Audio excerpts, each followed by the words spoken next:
Anita, I understand one of your favourite subjects is intuition, and I'm just wondering whether you could explain a little bit more exactly what intuition is.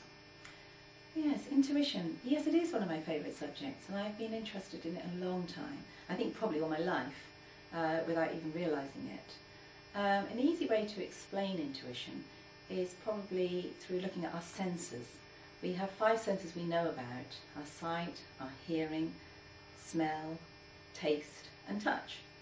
And intuition is our 6th sense, and I think it's not promoted enough actually, and not talked about enough, but it's a very, very valuable sense, because intuition is the one which we feel.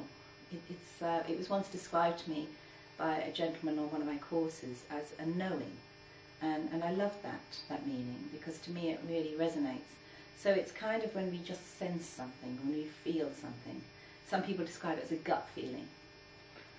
So what you're actually saying is you probably, if you actually, your intuition kicks in, it's actually something which actually flows through your body, but you're not quite sure necessarily what it is? Yes, it is more of a body sensation in a way, because it's not a thinking thing. It's not I think something, although it could become a thought. It could start as a thought, but it's a general feeling. You know when you walk in a room and you sense an atmosphere. You know when you meet someone for the first time and you sense whether you like them or whether you don't, or people that are attracted to each other. It's kind of an intuitive feeling. It's not a logical thought. It's where we allow our right brain to come into action more. Our left brain, which we're governed by, and especially in the Western society, we use our left brain so much, and we're taught to use it all the time, and it's the should. It's you know, the very logical thinking. But the right brain is the creative, intuitive. It's the one that we have a bit more fun with, the one that we dare to take risks with. So I should imagine probably it actually has a huge impact on your life if you can actually really trust it's real. Yeah, totally. It changes, I think, your whole life, because I find with intuition, I've learned to use it far more than I used to. I've learned to recognise it, and I've learned to respect it most of all. And intuition isn't about doing what I want, it's about doing what feels right. So sometimes I might actually want to do something, but feel I need to be doing something else. And it's not a should, it's just a sensation. I can remember once working for a company and recognising or seeing in a magazine somewhere a training that was coming up, and everything in me, my body said, you need to go and do that, that would be so good for you, that will really benefit you in many ways.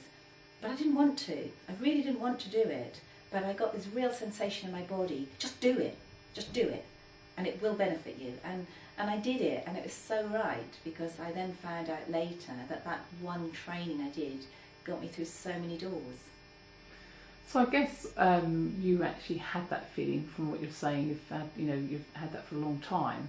But what actually probably got you into kick-starting, really developing it and trusting it in your life?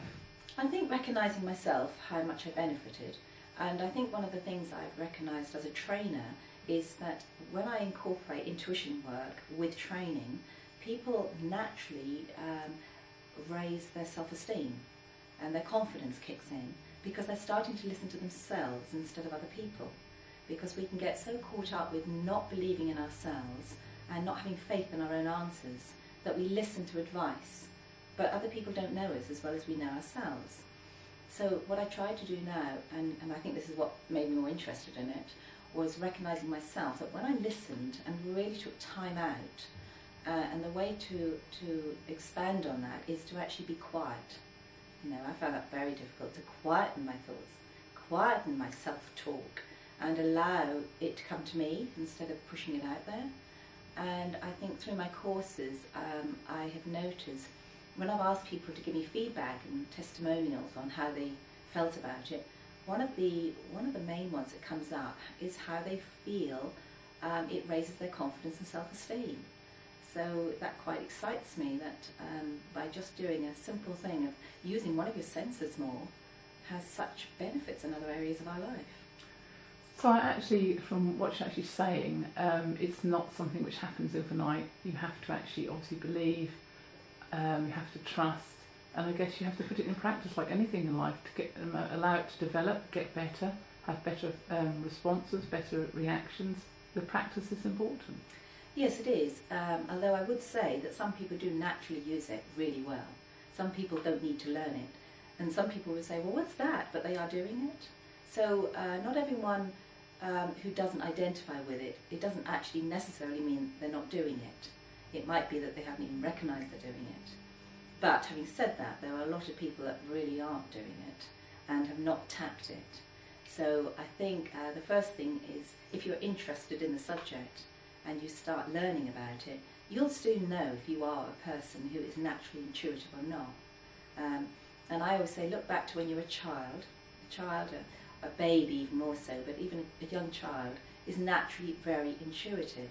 And if we just look back to our own childhood, are we in touch with the person we were? Are we actually doing anything that connects us to the child we were? And by that I mean that we all had things that we naturally loved doing. Some of us would have been able to do those things, and some of us may not, but still wanted to. And as an adult, our intuition sometimes leads us to a path, for instance, art, creative, different expressive type of skills. Often they're things that we were interested in or tapped when we were young, but then we let go of. So our intuition is a great way of finding what we really want to do and what is in our heart to do. I guess as you've been dealing with so many people with personal development over the years, and I should imagine it actually really pleases you when you have people say to you, I've had this real gut reaction. What is it, Anita? Yes, I do, and I'm very, very careful not to go down a path of trying to find out for them. You know, my work is very based on person-centred, and as much as person-centred is probably 80% of what I do. Having said that, I do use cognitive, Gestalt, all sorts of different theories I bring into my work because they all have a place. Personally, I don't think all of them can work for one person. You know, we need to be aware that everyone needs different things at different times in their life. So I love it when people come to me in a bit of a quandary, but wanting. So the main way I work with intuition is to help them to find it themselves and to help them to open up that in themselves and to see a little bit more than they normally have and find their own answers. So yes, intuition is a great way of doing that. And I guess people who are very comfortable in finding their own way by guidance like yourself, using the very person-centred approach, must really, when they achieve those goals, must make them actually feel very proud, I guess. Yes, I have seen some amazing evidence and wonderful stories which I suppose help me to believe it even more. You know, there's nothing quite like evidence, is there? No, exactly. Well, if someone actually wants to take the journey of developing their intuition, could you possibly give some idea on where they can start? Yes, depending where they are in their life. Obviously I myself do run groups. At the moment I'm running a monthly group, but I mean there's always something going on about intuition in my life, and I involve groups with that work. I also on a one-to-one, but reading materials as well, self-help books. There's so much material out there. I would say again, intuitively let yourself be led there. Go to a bookshop and let the book find you. You know, I would say have some fun with the subject. You know, just tell yourself that you're going to actually pretend you are intuitive and go out there and let it come to you, but just want it.